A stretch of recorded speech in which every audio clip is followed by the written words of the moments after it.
Nelson Mandela disait, je cite, « L'éducation est l'âme la plus puissante pour changer le monde ». Et les éducateurs de nos jours sont de plus en plus unanimes sur le principe que la bonne éducation d'un enfant repose inéluctablement sur un dialogue efficace. Mesdames, Messieurs, bonsoir et bienvenue sur Boulevard des Femmes. Aujourd'hui, nous parlons du dialogue parent-enfant. Pourquoi faut-il établir le dialogue entre son enfant et soi? De quoi est-ce qu'il faut dialoguer? Qu'est-ce qu'il faut dire avec son enfant? La réponse à toutes ces questions, c'est dans un instant. Juste le temps pour nous d'accueillir et d'installer notre invité fil rouge.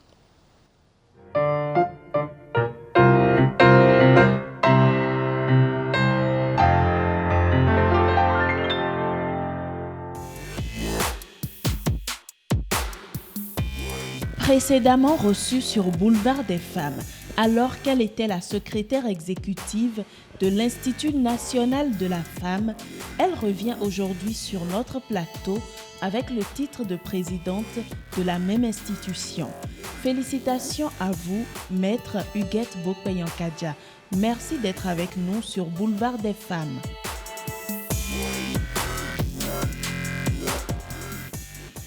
Maître Huguette Bokpeyankadja est de nationalité béninoise, activiste sociale depuis les années 90.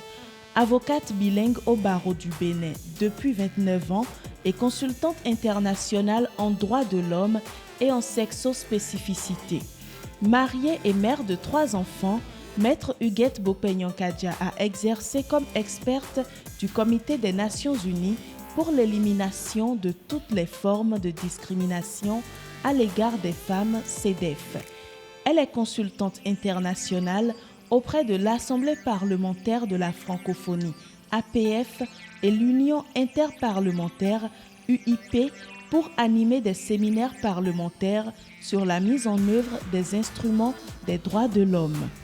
Consultante auprès de la Division pour la promotion de la femme du département des affaires économiques et sociales des Nations Unies du National Democratic Institute of International Affairs et d'ONU Femmes appuyant les gouvernements et parlements dans la mise en place des processus nationaux de collecte et d'analyse de données et l'élaboration des rapports initiaux et périodiques relatifs à l'application des instruments relatifs aux droits de l'homme en général et aux droits des femmes et des enfants en particulier.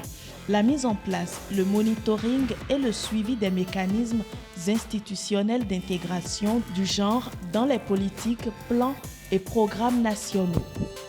Au plan national, Maître Huguette Bokpeyankadja était précédemment secrétaire générale adjointe de l'Association des femmes juristes du Bénin, membre fondateur du Social Watch, dont elle a été coordonnatrice adjointe, membre fondateur et coordonnatrice nationale du réseau Wildaf Bénin.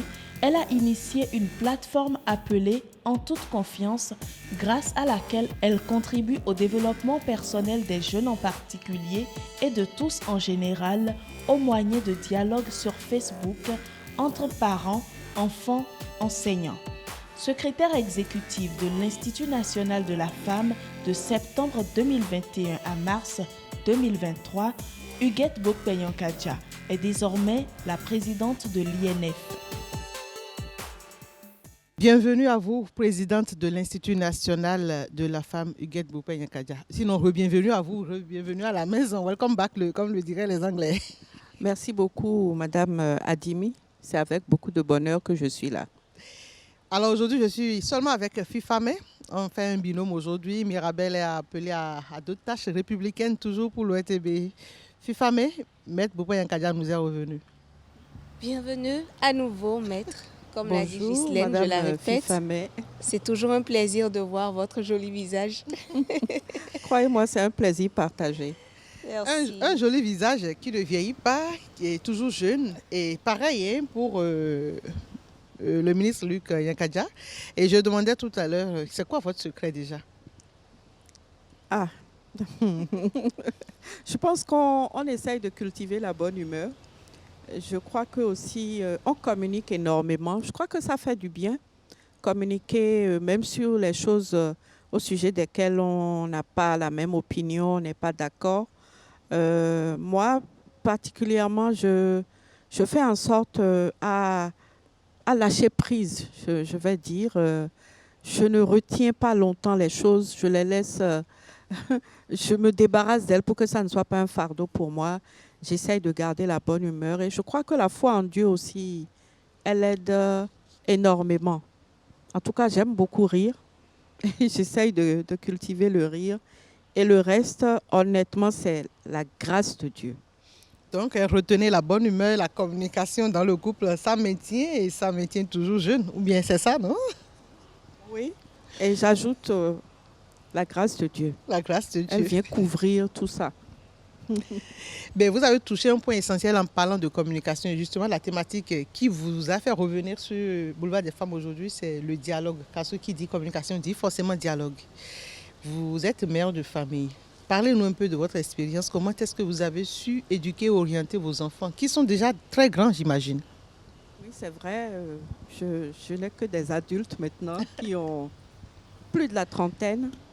Et la première chose que je vais dire pour montrer qu'il n'y a pas de parents parfaits et qu'il n'y a pas non plus une voie éducative qui soit la même, qui soit unique, c'est que personne ne naît parent, personne ne naît éducateur. Mais ce qui est sûr, c'est que nous transmettons une bonne partie de ce que nous avons reçu nous-mêmes. Alors, comment nous avons fait?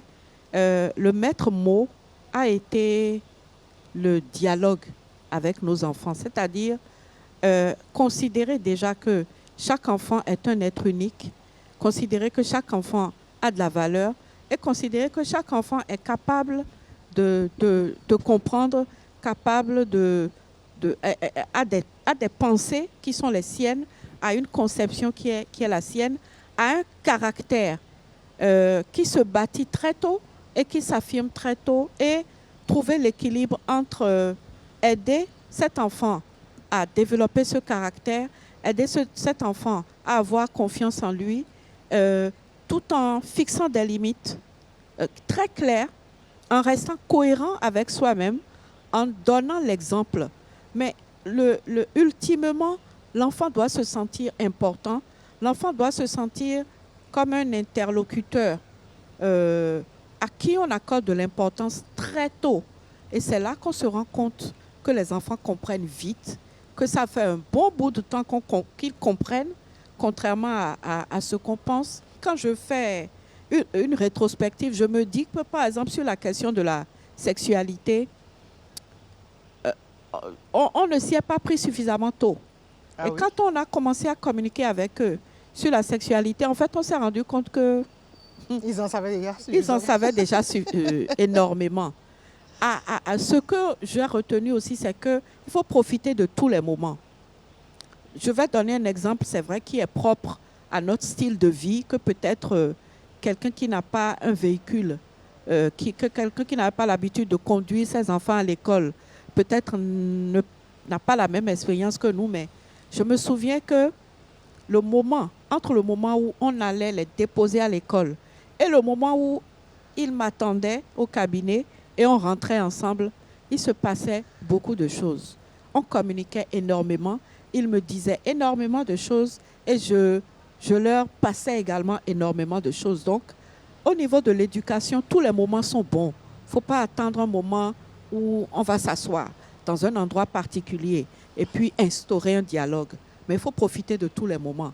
À chaque fois que vous êtes avec vos enfants, profitez-en pour communiquer avec eux et surtout développer avec eux une relation qui s'exprime librement. Voyez-vous, seul un enfant que vous avez laissé s'exprimer librement peut, quand vous êtes en voiture avec lui, vous dire « Ah, elle est pas mal, hein, la fille teint clair là. » Ça vous permet déjà de communiquer avec lui, de dialoguer avec lui pour savoir pourquoi c'est la fille teint clair, histoire de savoir si derrière ça, il n'a pas peut-être une préférence pour les filles teint clair parce que quelque part, il a entendu dire que oui, les filles les plus belles sont les filles teint clair, ce qui vous permet de discuter avec lui pour lui dire, tu sais, teint clair ou teint noir, la beauté n'est pas dans le teint. Donc, mais si vous n'avez pas développé avec lui, s'il n'est pas libre de s'exprimer, il ne peut pas spontanément faire une telle remarque, faire une telle interjection. Donc, voilà, c'est vraiment faire de la place à l'enfant. Et c'est ça qui permet par la suite d'instaurer le dialogue. Parce que le dialogue, c'est quoi? C'est exprimer sa pensée à l'autre et laisser l'autre aussi vous communiquer sa pensée. Qu'est-ce que vous dites à ce genre de parents qui continuent de mettre de grandes barrières entre l'enfant et eux? Je dirais que c'est un tort. Mais je ne les accuse pas. Disons que je partage avec eux que c'est un tort. Pourquoi je ne les accuse pas? Parce qu'on transmet ce qu'on a reçu. Un adulte qui n'a pas eu l'occasion de s'exprimer librement quand il était plus jeune va avoir tendance spontanément, même si les temps ont changé, etc. Vous savez, ce qu'on a reçu, c'est presque instinctivement qu'on le transmet. Encore que, vous savez, je me souviens, c'est pendant que vous parliez que c'est revenu dans ma mémoire, quand j'étais toute petite et que mon père nous amenait en vacances au village, à Zoblisset, je me souviens que dans la cour, quand nous venions, bon, on était un peu comme les gens de la ville, qui viennent de la ville, et même les cousins et autres. Je me souviens toujours ce que j'aimais beaucoup, ce qui me frappait à l'époque, depuis que j'étais toute petite, c'était que les enfants tutoyaient leurs parents. Je me souviens, vous savez, en Wémen, dans la langue qui est la mienne, on dit, pour dire maman, on dit non. Et je me souviens très bien de ces petits cousins qui, en voulant parler à leur maman, disaient non. Et la tutoyaient. Non, Rovesimi. Non, Nadounou. Donc ça veut dire que l'enfant qui peut tutoyer, l'enfant du village, qui peut tutoyer sa maman, c'est qu'il y a une fluidité dans la relation entre l'enfant et sa maman. Et moi, je trouvais ça formidable. C'est vrai que moi aussi, je tutoyais mon papa, je tutoyais ma maman, mais je me rendais compte que même quand je viens au village, je vois que mes cousins tutoient leurs parents. Donc, c'est fondamental d'avoir avec les enfants, certes, une relation dans laquelle il y a le respect, mais si vous n'êtes pas quelque part les amis de vos enfants, ils se feront leurs premiers amis dehors. Et ça, ce n'est pas bon pour vous. Mais comment devient-on ami de son enfant? Comment on devient ami de son enfant? C'est quand on, justement, développe avec son enfant des relations où, tout en, ramenant les choses au niveau de ce que l'enfant peut comprendre, au fur et à mesure, vraiment s'intéresser à l'enfant. Et s'intéresser à l'enfant commence dès que l'enfant est tout petit. Il ne faut pas penser que les enfants, parce qu'ils sont tout petits, ne sont pas capables, voilà, de communiquer. Et de toute façon, la communication peut être aussi dans la gestuelle. Ça peut être dans les petits signaux qu'on envoie à l'enfant. Même au moment où il ne parle pas encore, l'expression du visage qu'on affiche quand on voit l'enfant, quand on s'extasie devant l'enfant, même quand il est tout petit, il sait qu'on est en train d'apprécier la personne qu'il est. Il sait qu'on est en train de s'intéresser à lui. Il sait qu'il est important dans la famille.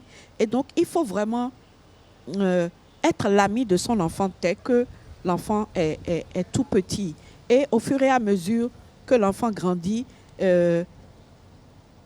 grandir avec cet enfant, c'est-à-dire s'exprimer vis-à-vis de l'enfant en restant au niveau de maturité de cet enfant-là. En quelque sorte, il faut être totalement présent dans la vie de son enfant. Ah, il faut être présent. Et même pour les parents qui sont très occupés, je sais qu'il y a des parents très occupés. Je prends un papa, même dans une zone rurale, il va aller au champ le matin, il va revenir le soir. Je pense que c'est important d'avoir un moment, le moment où on est là, que ça soit un moment privilégié avec l'enfant. Et s'il faut pour cela se défaire, c'est-à-dire il faut pas attendre d'avoir le temps, mais il faut faire le temps pour passer du temps avec les enfants. La relation avec l'enfant ne doit pas être tout le temps dans la recherche de « je dois lui donner une leçon, je dois lui apprendre à vivre, je dois… Non, il faut être relax. Il faut faire un peu de lâcher prise avec l'enfant. Il ne faut pas être choqué de ce qu'un enfant dit quelque chose d'inhabituel. Et il faut aussi très tôt distinguer entre les différentes personnalités des enfants. Vous pouvez dire une chose avec un enfant et le dire autrement avec l'autre enfant, selon la personnalité que vous avez décelée en lui. Mais pour déceler cette personnalité, justement, il faut prendre du temps. Certains enfants sont plus rangés, d'autres sont très tôt des impertinents. Il ne faut pas se dire, bon, c'est un impertinent qui va devenir un impoli. Il faut laisser l'enfant dans son impertinence, le corriger. Je veux dire, quand je dis le corriger, c'est ajuster, faire des ajustements, mais en ne bridant pas son caractère impertinent, parce que c'est peut-être là que réside son intelligence émotionnelle. Tel autre va être plus renfermé. Avec lui, il faut être un peu plus ouvert. Avec l'autre, il faut le canaliser. Mais pour connaître, déceler la personnalité des enfants, parce que c'est ça aussi qui nous aide à les éduquer, eh bien, il faut faire le temps pour être avec eux. Les sujets sensibles tels que la sexualité restent tabous, surtout dans la société africaine. Mais un enfant, les parents, généralement, ne voient pas l'enfant grandir. On se dit toujours, c'est mon bébé, jusqu'à ce qu'on se surprenne de voir l'enfant déjà très grand, qui a l'âge de se marier, qui a l'âge d'avoir un travail. À quel moment on peut commencer par aborder les sujets relatifs au sexe avec un enfant? Alors, je dirais, aujourd'hui, plus que par le passé, il faut s'y prendre tôt. Pourquoi? Par le passé, les enfants n'étaient pas exposés ou n'avaient pas accès, par exemple, aux médias et aux moyens de communication, etc. Alors qu'aujourd'hui, même si le plus petit d'une famille n'a pas le téléphone, son grand frère l'a. Et donc, nous, il n'y avait pas de télé, il n'y avait pas de téléphone portable, tout ça. Donc, on était moins exposés à de la sexualité sur grand écran, de la sexualité sur téléphone. Où tout passe, en fait. Depuis le proxénétisme, en passant par la pédophilie, en passant à tous les clichés et surtout les mauvais clichés de la sexualité sont à portée de main pour nos enfants. Donc, plus tôt on en parle avec eux, mieux ça vaut. Comme je vous disais, au moment où nous on a commencé à parler sexualité avec nos enfants, il faut reconnaître que nous aussi, avec nos parents, on n'a pas parlé de sexualité en tant que telle. Nos parents ne nous ont pas posé, moi, on ne m'a pas posé de questions. Les choses se sont faites à peu près beaucoup plus parce qu'on était entre sœurs. Et que ce qui, moi, m'est arrivé à un âge donné était déjà arrivé à mes deux grandes sœurs. Donc, ça a été plus des dialogues entre sœurs que des dialogues entre maman et nous ou entre papa et nous. Mais aujourd'hui, où il y a cet accès facile, je recommande fortement aux parents de parler le plus tôt possible de sexualité avec les enfants, avec des langages qui vont avec l'âge des enfants. Le temps est passé où on dit papa a déposé un œuf dans le ventre de maman. Parce qu'au moment où vous dites ça à votre enfant, il a déjà vu des relations sexuelles plusieurs fois. Même l'enfant, par exemple, dans les familles qui n'ont pas beaucoup d'espace, vous savez bien que la sexualité des parents, les enfants, il y a une proximité, malheureusement, entre la sexualité des parents et le vécu de leurs enfants.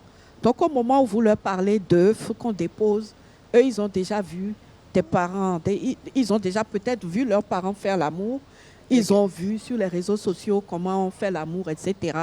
Et donc, il faut dire les choses comme elles sont en trouvant les mots, en parlant d'amour, parce que c'est ça qui va permettre de casser les clichés des relations brutes qu'on voit sur les réseaux sociaux.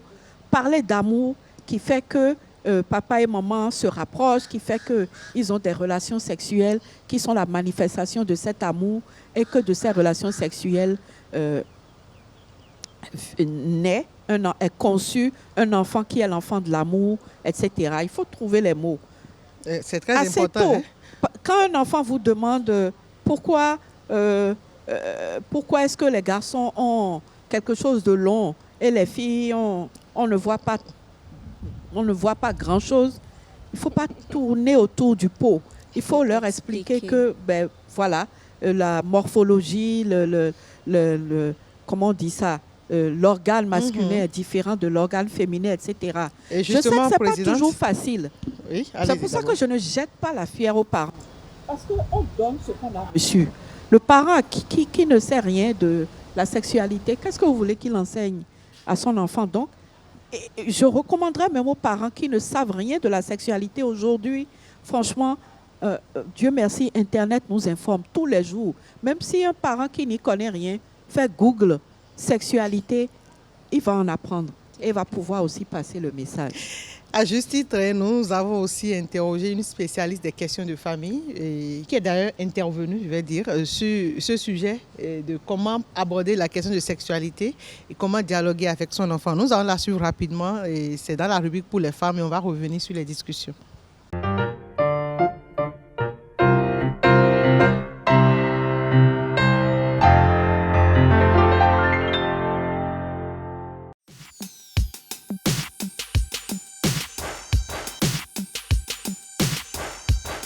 Il faut déjà dire que dès qu'on parle dialogue, il s'agit de deux personnes, un émetteur et un récepteur.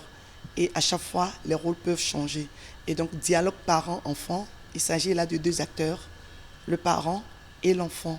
L'enfant prend le rôle premièrement du récepteur, le parent le rôle de l'émetteur. Et par la suite, les rôles changent puisque l'enfant prendra le rôle maintenant de l'émetteur et le parent le rôle du récepteur. Et donc, quand il y a dialogue, il faudrait que les deux acteurs soient des participants actifs de ce dialogue. Généralement, on observe un monologue au niveau des parents et des enfants au lieu d'un dialogue.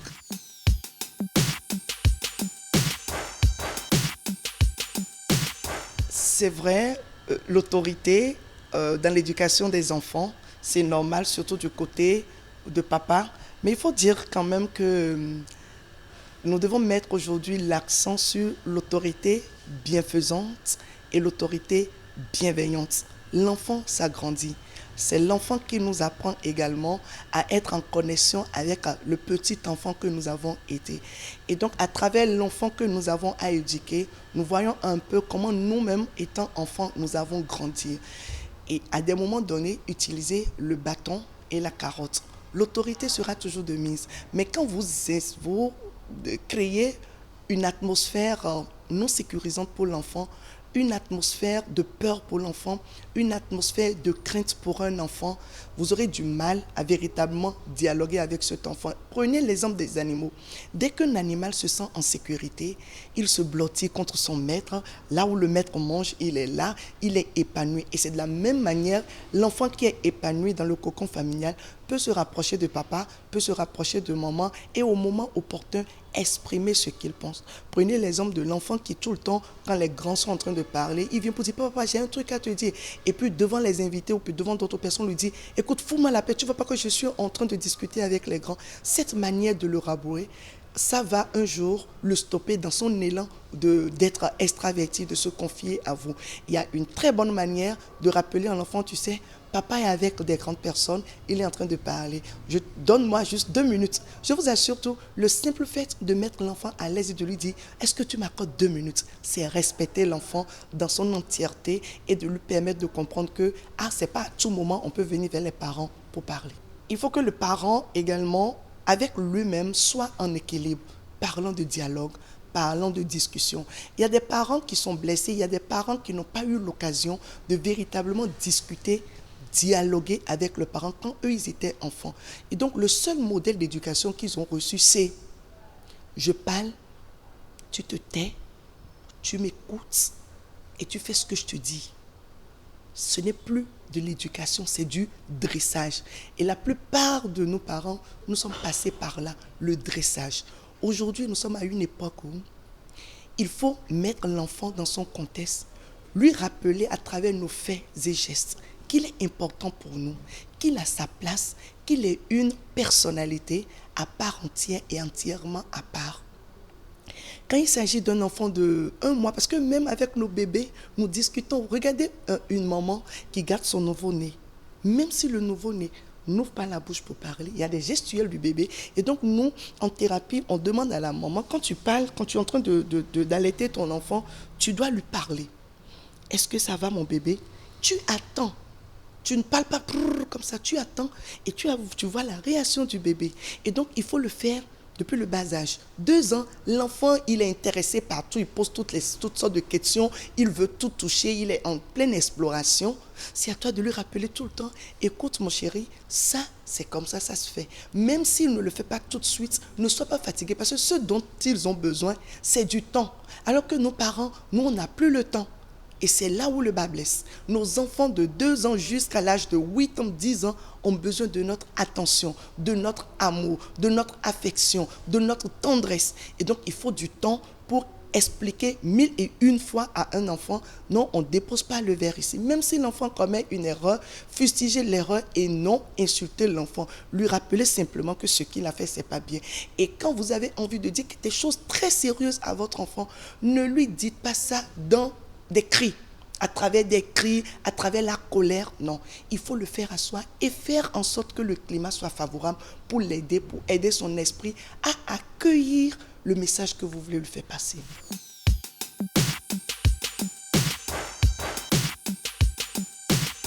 Je pourrais dire qu'à chaque parent, sa façon d'entrer en dialogue efficace et bienveillant avec son enfant.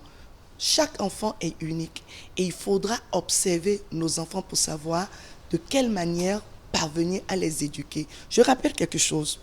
Être parent, c'est comme danser le tango, d'accord? Il faut être ferme parfois et être assez flexible à des moments donnés.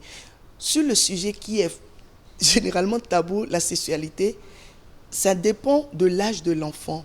Écoutez, déjà à 2 ans, dès que l'enfant commence par balbutier ses premiers mots, il faut lui apprendre à nommer dans la vérité les parties de son corps. La tête, les yeux, la verge, la matrice, les fesses, l'anus. Il ne faut pas donner autre nom aux parties génitales de l'enfant. Pourquoi dire la vérité sur les yeux et arriver au niveau du sexe de l'enfant, lui dire un truc bête comme ça, excusez-moi, le kiki, le toutou, le nini? Non, c'est la verge. Quand c'est un garçon, c'est la verge.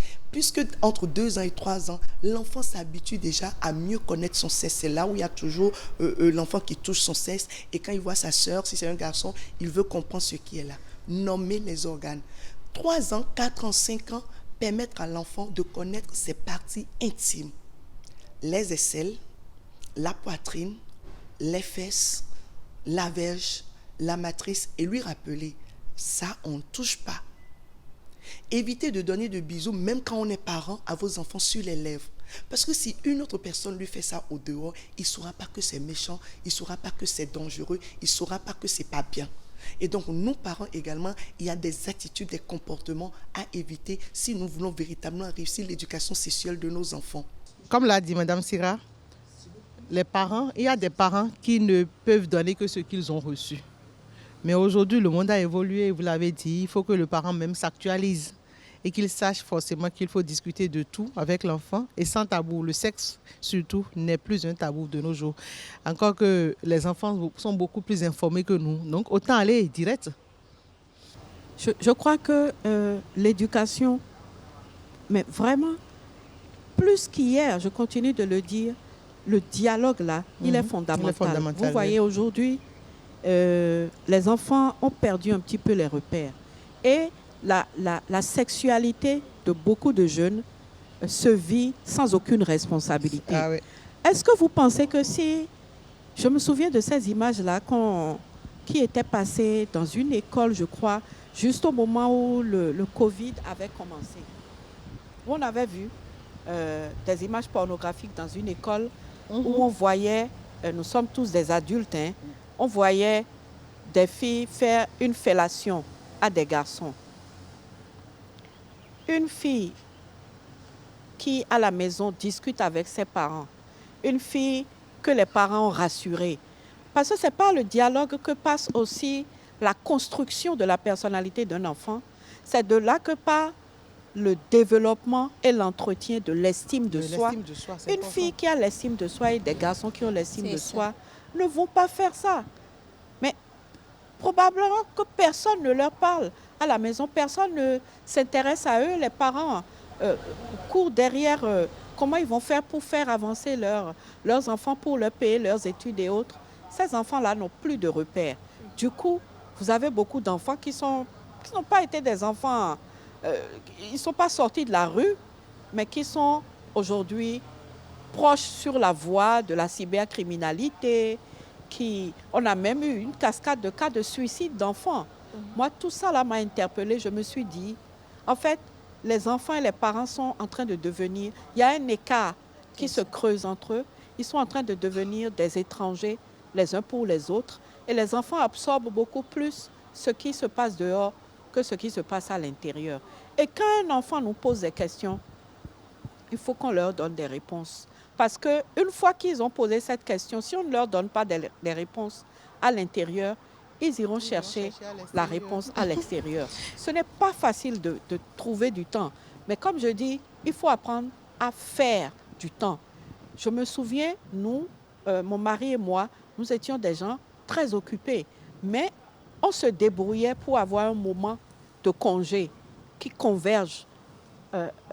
Nos emplois du temps n'étaient pas forcément les mêmes, mais on trouvait toujours 2 semaines pendant la période des vacances pour être ensemble avec les enfants. Ces 2 semaines-là, chaque année, c'était sacré. C'est au cours du dialogue qu'il y a donc le développement de la confiance en soi, de l'estime de soi, la découverte de la personnalité de nos enfants. C'est pendant le dialogue que nos enfants aussi apprennent à discuter, à avoir de la répartie, à être critique, à avoir un esprit critique, à comprendre aussi nos conceptions de la vie, à les confronter aux choses qu'on leur dit dehors, aux choses qu'ils voient à la maison et aux choses qu'ils pensent à raison ou à tort. C'est vraiment extrêmement important.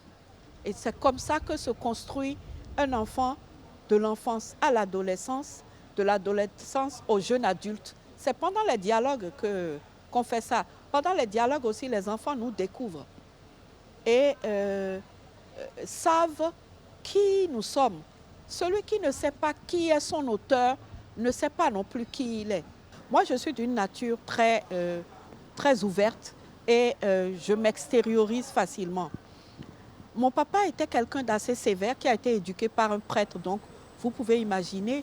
Moi, j'étais avide de dialogue avec mon papa, mais ça ne s'est pas fait très tôt. Bien que c'était quelqu'un d'extrêmement affectueux, quelqu'un que nous tutoyions. Mais quand je suis devenue adolescente, j'avais une forte envie de dialogue avec lui, mais en tant qu'enfant, j'avais envie que ce soit lui qui fasse le premier pas. Et comme je ne voyais pas ça venir, je m'exprimais beaucoup. J'avais un agenda dans lequel j'exprimais tout ce que je ressentais, mes frustrations, vraiment mes frustrations. Et comme j'avais un papa sévère, j'avais beaucoup de choses contre lui, donc que je mettais dans cet agenda. Mais malheureusement pour moi, il a découvert cet agenda pendant une période de congé. Et il a lu l'agenda. Il a tout lu, tous mes secrets. Et il était furax. Donc, la première réaction a été comment je vais dire? Il m'a pas tapé, mais il m'a lavé la tête, il m'a sermonné, mais il m'a sermonné, menacé, tout ça. Et j'ai beaucoup pleuré. Mais ce qui a été formidable, c'est que le déclic est venu après ça. C'est-à-dire, en même temps, il a retenu tout ce que j'avais écrit contre lui. Et le dialogue s'est ouvert. Certaines situations se sont dénouées. Dans l'une des choses que j'avais écrites, j'avais dit, avec papa, on ne peut pas aller en vacances et être libre. Papa vous emmène, c'est-à-dire nous étions à Lomé. Donc si vous avez 2 semaines de vacances, papa prend un congé. Il vous dépose à Cotonou, chez votre grand-mère, mais tous les jours, il est là. Vous ne pouvez pas sortir, vous ne pouvez rien faire. Aucune liberté, mais ce n'est pas possible. Non, quel est ce papa-là? Bref, donc il m'a dit, ah bon, c'est moi que tu as traité comme ça, tout ça. Mais toujours est-il que les premières vraies vacances où il nous a déposés, il est revenu à Lomé, il nous a laissés, c'est après avoir lu cet agenda. Ça veut dire que les enfants veulent dialoguer avec leurs parents. Ils ont besoin de ça. et que les parents ne peuvent découvrir leurs enfants que s'ils dialoguent avec eux. S'il y avait le dialogue à l'époque, tout ce que j'ai écrit dans l'agenda, je crois que plus de la moitié, je lui aurais dit. Mais voilà, donc il faut créer une atmosphère de dialogue. Alors, il faut prendre le devant du dialogue. Mais c'est qui doit prendre le devant finalement? Lequel des parents? La maman, le papa? Idéalement les deux. Mais il se pourrait que l'un soit plus... Celui qui n'est pas le plus proche des enfants a intérêt à prendre l'initiative du dialogue. Parce que généralement, les enfants, il y a l'un des parents auquel généralement les enfants... Voilà. Si ce n'est pas maman, c'est maman. Si ce n'est pas papa, c'est maman. Alors, si c'est papa qui est un peu celui vers qui on ne va pas vite, papa a intérêt à engager le dialogue. Parce qu'avec maman, déjà, on se libère. Donc, ça serait bien que papa engage le dialogue. Pourquoi? Parce que j'estime que si les deux parents n'engagent pas le dialogue ensemble et que c'est l'un des parents, celui qui engagera le dialogue le premier sera dans un positionnement favorable au retour des enfants vers lui pour plus de dialogue. Donc, si on est dans la situation où c'est pas papa et maman qui engagent le dialogue ensemble, qui s'asseyent ensemble pour engager le dialogue, si c'est papa qui fait le premier, il faut s'attendre à ce que les enfants reviennent spontanément vers papa d'abord avant d'aller vers maman. C'est justement pour un monde plus complet que nous avons des femmes en vogue.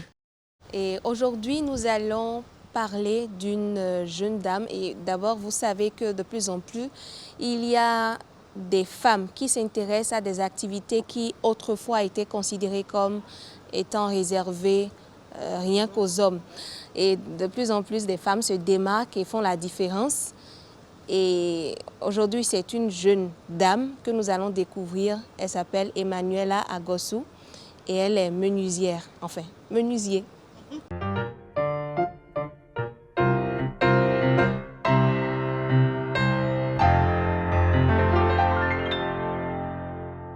Un menuisier, que dis-je, une menuisière.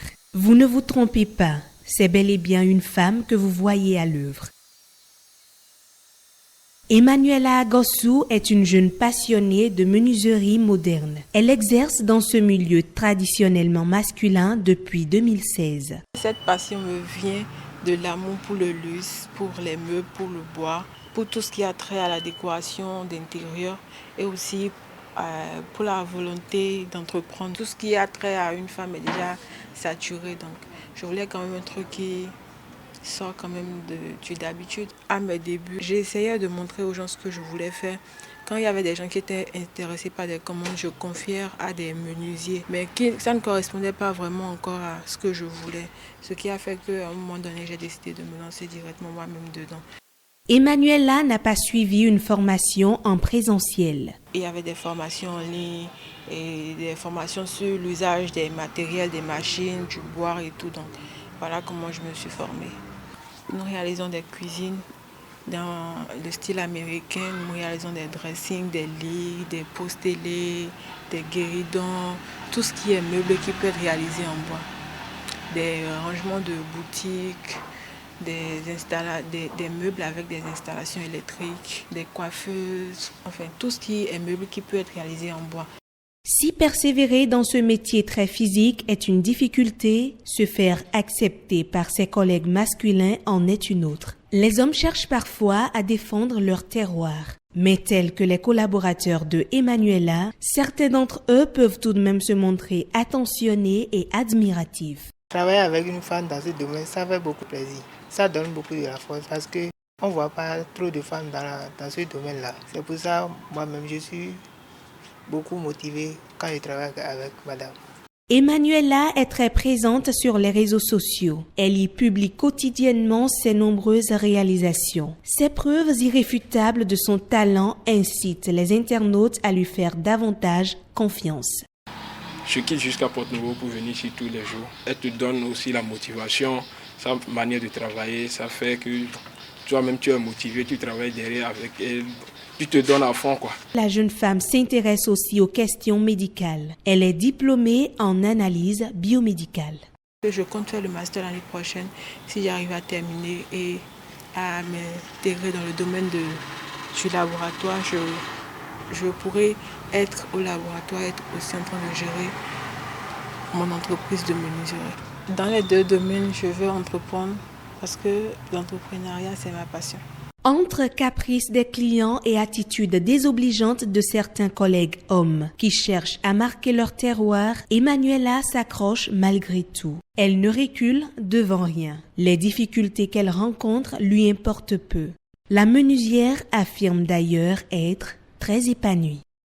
Et voilà, une jeune femme qui a suffisamment de l'estime de soi, on peut le dire, Maître Evopé Kadia. Elle est très sûre d'elle, très sûre de ce qu'elle fait. Elle est très connue sur les réseaux sociaux. Emmanuela Agossou, elle fait un travail tellement physique. Je l'ai vue à l'œuvre. Je me demande si je peux faire pareil. Je peux, parce que nous pouvons tous faire ce qu'un homme peut faire. Heureusement que tu es devenue plus positive. Oui, voilà, nous pouvons tous le faire et franchement, je lui tire chapeau, je lui dis bravo. Moi, je suis admirative et la première chose à laquelle j'ai pensé, c'est que je me suis dit, voilà une fille qui a développé l'estime de soi. Puisque j'observe qu'elle est entourée de collaborateurs, tous du sexe masculin. Oui. S'ils sont là, s'ils sont restés avec elle, ça veut dire qu'elle a développé une personnalité qui les met à l'aise. Elle met à l'aise dans le sens où ils ont du respect pour elle en tant que 16 employés. Ils disent même, quelqu'un a même dit qu'il quitte Porto-Novo pour venir. Oui, c'est ça. Quand on a l'estime de soi, on est serein, on est posé, on n'est pas en mode, surtout en présence du sexe masculin, on n'est pas en mode défensive ou en mode offensive. Si elle l'était, il ne serait pas resté avec elle. Elle n'est pas du tout complexée. Donc c'est quelqu'un qui a confiance en elle et qui inspire de la confiance. Là, une femme forte, une femme en vogue, une femme inspirante. Nous allons prendre une petite pause culturelle avec de la poésie, une déclamation que nous dédions à notre invité Fil Rouge.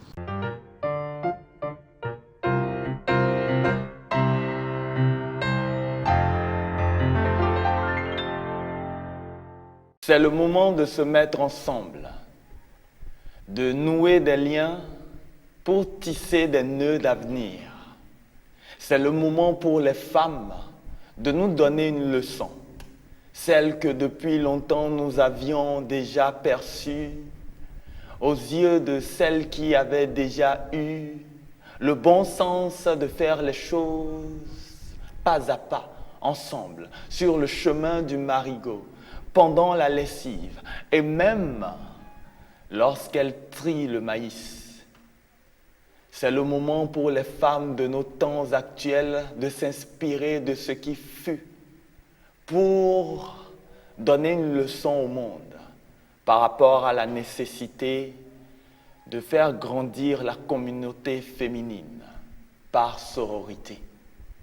C'est le moment d'arrêter de se critiquer pour ci ou ça, d'arrêter de regarder le look, la personne, et de grandir de pertinence par rapport aux apports que chacune fait pour que son bien-être soit complet, pour que la société dans son ensemble puisse se renouveler, puisse s'accomplir, puisse changer, puisse grandir, puisse comprendre qu'il y a tant de choses à apprendre des femmes quand elles sont ensemble. C'est le moment pour les dames de nous damer le pion. Et que là où l'émotion devient homme, que la femme en fasse un instant de réflexion. Et qu'aucune élection autour de nous ne paraisse désormais vile si la femme s'y présente. Et qu'aucune décision au monde ne se prenne sans qu'on ne tienne compte des conditions féminines, des conditions de nos filles, des conditions de nos sœurs, des conditions de nos tantes et amies, des conditions de toutes celles qui font propulser le monde à un niveau de sérénité, d'évolution, de bien-être partagé. C'est le moment pour les femmes de comprendre que c'est en discutant qu'elles finiront par se découvrir autrement, par se connaître suffisamment et par se pardonner les préconçus que la société a pu leur mettre dans leur tête alors que tant de choses sont à bâtir des mains de femmes. C'est le moment de se rendre compte qu'elles sont déjà suffisamment fortes et qu'elles sont le sexe fiable et qu'aucune faiblesse de l'autre ne devrait lui faire baisser les gardes. C'est le moment pour les femmes de se lier suffisamment pour nous apprendre qu'il faut compter avec elles si nous voulons faire aussi grand que la valeur qu'elle apporte. C'est le moment pour les femmes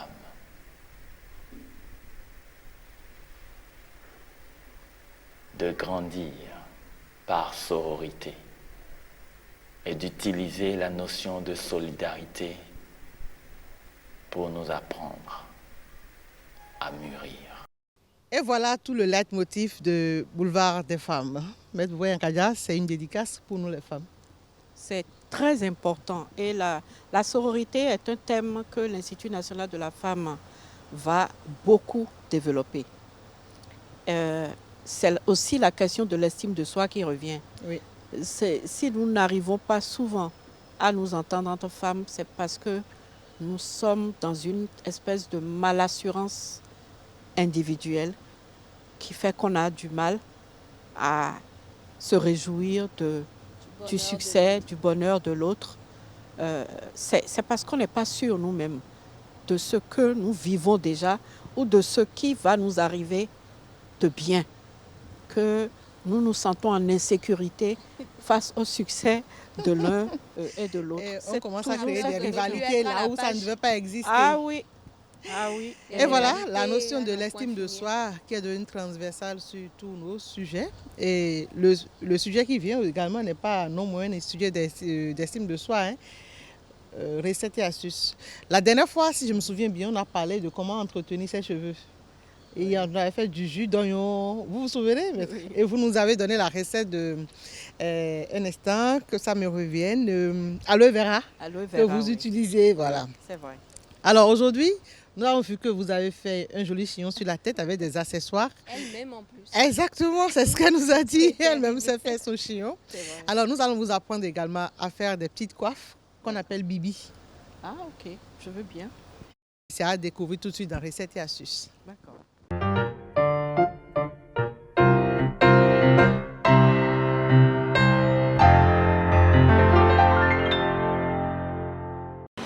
Bonsoir, chers amis du Boulevard des femmes, Ghislaine. Je me suis mise sur mon 31 ce soir pour aller à une soirée. Devine avec quoi? Avec mon bibi. Cet accessoire de mode que les femmes adorent aujourd'hui.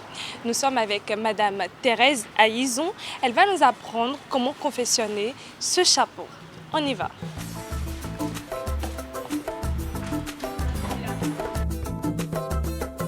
Madame Thérèse Aïzou, comme je le disais tantôt, vous êtes chapelière et vous êtes aussi décoratrice.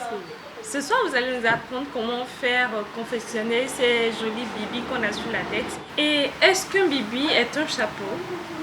Non, un bibi n'est pas un chapeau. En fait, un chapeau couvre toute la tête.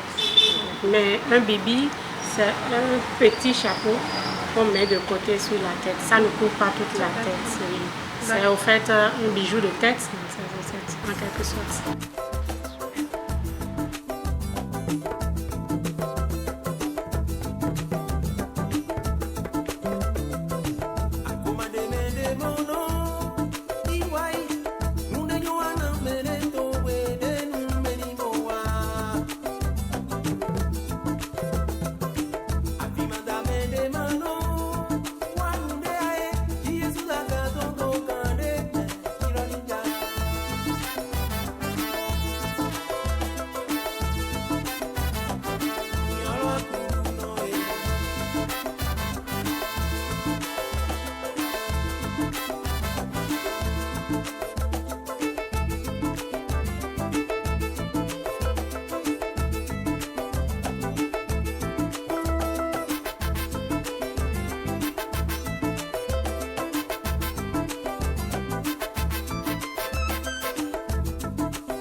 Voilà, nous sommes à la fin, c'est ce que ça a donné.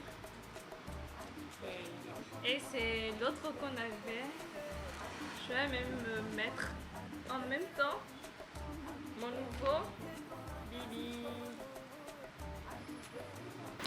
Et voilà, chers téléspectateurs, ce sera tout pour ce numéro de recettes ou astuces. Vous voyez, il y a différentes formes de bibi. À vous de choisir ce que vous préférez.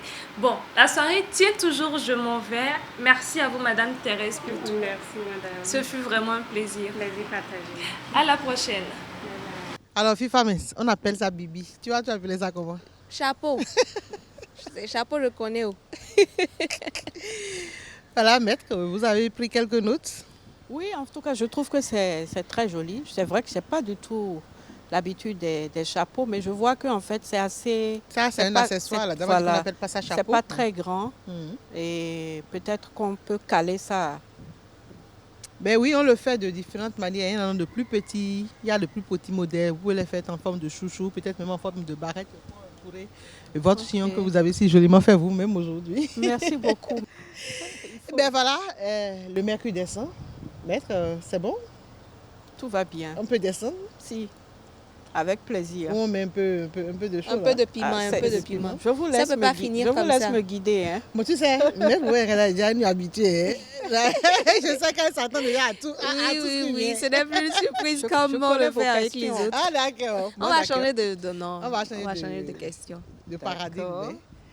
Bon, Christelle, maître, pourquoi Yangada nous a mis au défi? Allons pour coquine et taquine.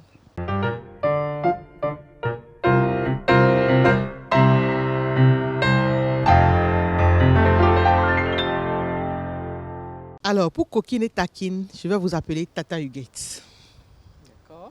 Tata Huguette, vous nous avez raconté tout à l'heure que vous aviez eu à écrire des choses dans votre cahier et que papa a découvert et il était fâché. Il y a que ce que vous avez écrit sur papa seul qui l'est fâché? Non, bien sûr, j'ai raconté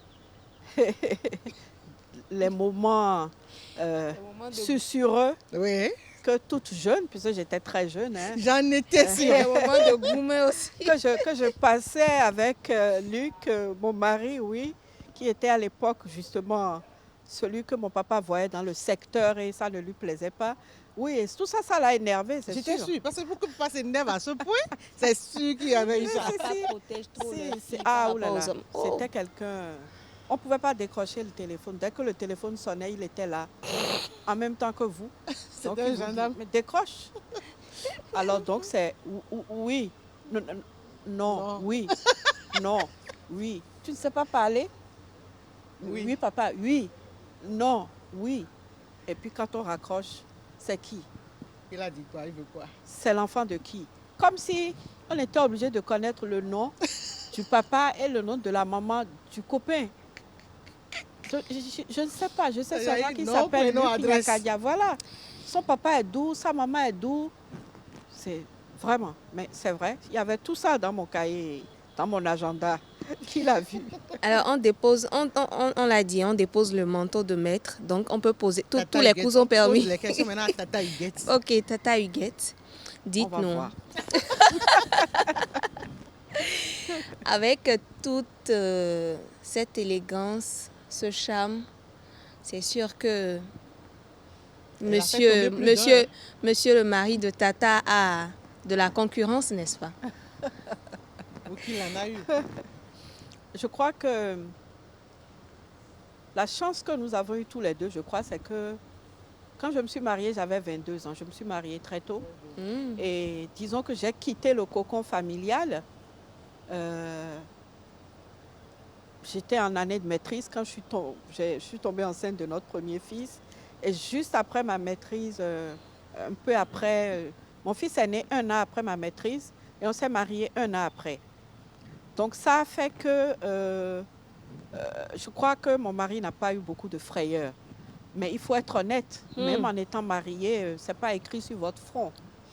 Donc c'est vrai que étant avocate, avocate stagiaire, puis avocate, puis activiste, féministe, c'est vrai, j'ai beaucoup voyagé.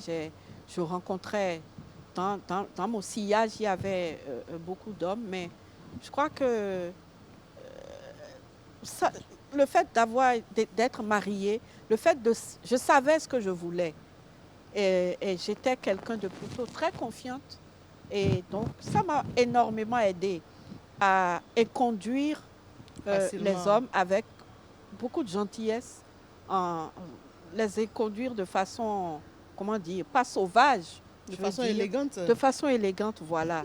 Et Dieu merci, je n'ai pas rencontré sur mon chemin des goujats du genre à insister lourdement, etc. Non, mais je crois que ça, c'est toujours est-ce que dans tout ce lot-là, vous avez déjà été attiré par l'un d'eux, en dehors de votre mari? Dire que je n'ai pas fait de rencontre, et tout le monde, hein, toutes les femmes mariées, tous les hommes mariés, ce que je dis n'est pas exclusif à Huguette Bokwe-Nyakadia. Personne ne peut dire qu'en dehors de son épouse ou de son époux, il n'a pas rencontré de belles personnes. Des personnes avec qui on s'est trouvé des affinités, des personnes avec qui on aime discuter, etc. Des personnes qu'on admire. Oui, ça arrive. Mais disons que moi, j'estime que le fait d'être mariée et d'avoir un mari que j'aime, un mari agréable avec qui je me sens bien, je crois que ça m'a permis de me faufiler, de passer ces étapes-là sans grand mal. Mais c'est sûr que même en étant marié avec la personne qu'on aime follement et autres, il nous arrive de faire de belles rencontres et de savoir comment, déjà tout de suite, il y a des façons de faire pour faire, comment tu vas dire, mettre une barrière dans la relation de façon à ce que ça reste une belle relation et que ça s'arrête là. Alors, avec tonton Luc, ça a été le coup de foudre déjà dès la plus tendre jeunesse. C'est sûr que papa n'avait pas été du tout d'accord dès les tout débuts. Alors, pour voir tonton Luc, est-ce que tata Huguette a eu à faire le mur? À faire le mur, non. Par contre, comme j'avais aussi mon papa était un diplomate qui voyageait énormément. Et les dispositions de la maison qu'on habitait à Lomé étaient telles que vous pouviez tranquillement faire venir quelqu'un en bas sans que ceux qui sont en haut ne sachent. Non, donc les rendez-vous se faisaient sous le toit de papa. Il y avait certains rendez-vous, oui, où on avait l'audace de se voir à la maison avec la complicité. C'est bien d'avoir des grandes sœurs. Hein. J'avais 2 grandes sœurs et une petite sœur. Donc, avec toutes ces complicités-là, oui, il y avait des rencontres. Il y avait faisait à l'insu de papa. Tranquillement, surtout quand il était en voyage, il n'y avait plus que maman à gérer. Donc, avec la complicité de mes sœurs. C'est pour cela qu'on dit les parents ne peuvent pas contenir les enfants. Ils font juste ce qu'ils peuvent et puis ça s'arrête là. Même bien éduqué, quand on rencontre la personne de sa vie, on veut le voir tous les jours. On se dit, c'est moi qui fais ça, oui, c'est moi, c'est bien moi, ça vaut même le coup. Bien éduqué, ça vaut la peine. J'aime bien ça. Alors, comment réagirez-vous si un jour votre fille que vous aviez pris la peine d'éduquer correctement et vous avez beaucoup investi sur elle revient un jour et vous dit, maman, papa, maman, je suis follement amoureuse de quelqu'un. Elle vous présente la personne et puis il se trouve que c'est juste, je ne veux pas dire on vaut rien, mais un petit vagabond. Je pense que je n'aurai pas une réaction. C'est sûr qu'il y aura une réaction épidermique, mais je vais la camoufler.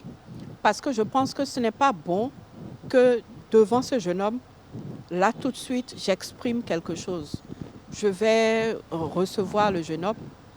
Pourquoi je vais le faire? Je vais le faire par respect pour ma fille. C'est-à-dire qu'elle exprime un sentiment, elle partage avec moi quelque chose quelque chose que peut-être elle vit pour la première fois. Donc je ne voudrais pas gâcher ce sentiment-là. Et il faut qu'elle garde de moi l'image que le jour où elle m'a dit j'ai rencontré l'amour, j'ai été heureuse. Donc je ne vais pas avoir une réaction visible. Mais par contre après, je vais l'interroger un peu. C'est-à-dire je vais rentrer dans un dialogue avec elle pour lui dire que j'aimerais mieux connaître la personne et lui donner des signaux d'alarme. En partant sur les bases qu'elle connaît, les principes qu'elle connaît, les valeurs que j'ai déjà partagées avec elle. Et lui dire, je te propose de prendre le temps de mieux connaître cette personne, de savoir quels sont ses projets d'avenir, ce qu'elle a envie de faire, ce qu'elle fait. Il faut trouver le moyen de donner des signaux d'alarme à sa fille. Lui donner des signaux d'alarme pour l'inciter à de la réflexion elle-même. Parce que si on dit rec comme ça, c'est non, c'est un vaurien, tout ça, il y a des chances qu'elle passera pas derrière nous pour dire ça c'est la vie de maman. Alors que si on rentre dans un dialogue et qu'on l'interpelle, qu'on l'amène à se poser des questions, elle va poursuivre. Elle va se dire, ce que maman m'a dit là, ça me dérange. Elle va se mettre à creuser. Et en plus, ce dialogue va lui permettre de revenir vers nous pour nous dire « Maman, qu'est-ce que tu as voulu dire par là? Bon, ok, j'ai constaté telle ou telle chose. Selon toi, comment toi tu interprètes ça? » Etc. S'il vous était possible de retourner dans le passé, de redevenir jeune fille, qu'est-ce que vous aviez raté et que vous feriez absolument?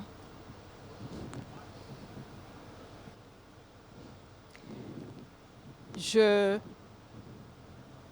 prendrais du temps pour avoir, pour être, c'est-à-dire, ce que j'ai envie de reprendre, c'est l'intervalle entre le moment où j'ai quitté le cocon familial et le moment où j'ai rencontré mon mari. Je me dis que c'est vrai qu'après, j'ai gagné très vite en maturité puisque j'étais en situation. Mais j'aurais voulu avoir un temps où je vivrais seule, si je puis ainsi dire.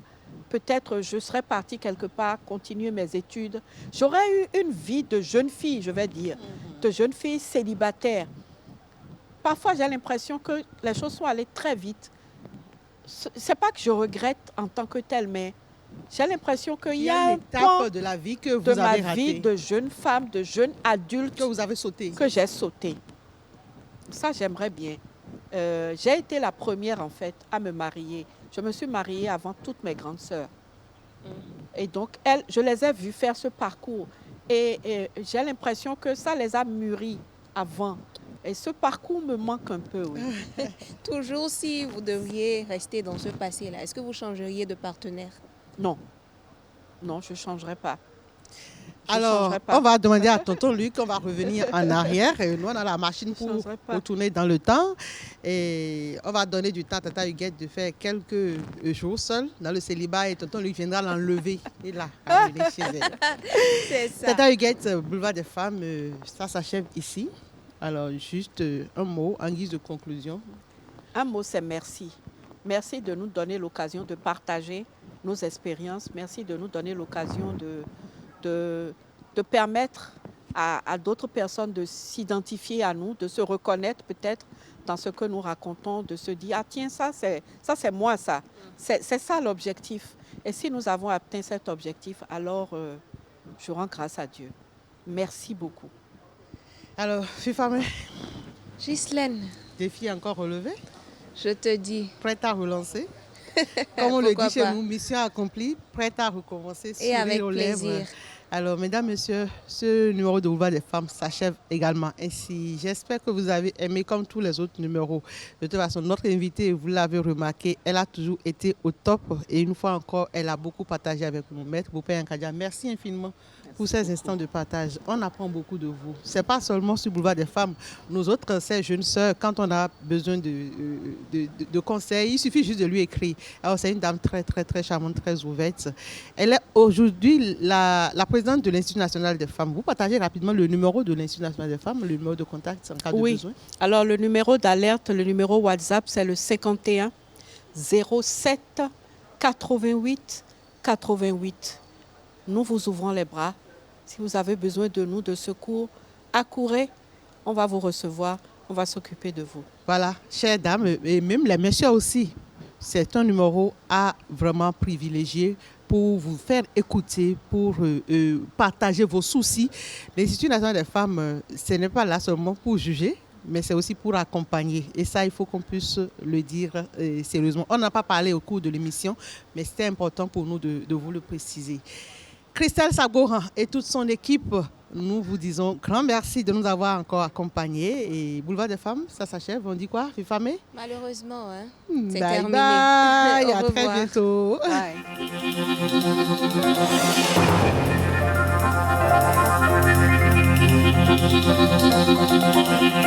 Bye.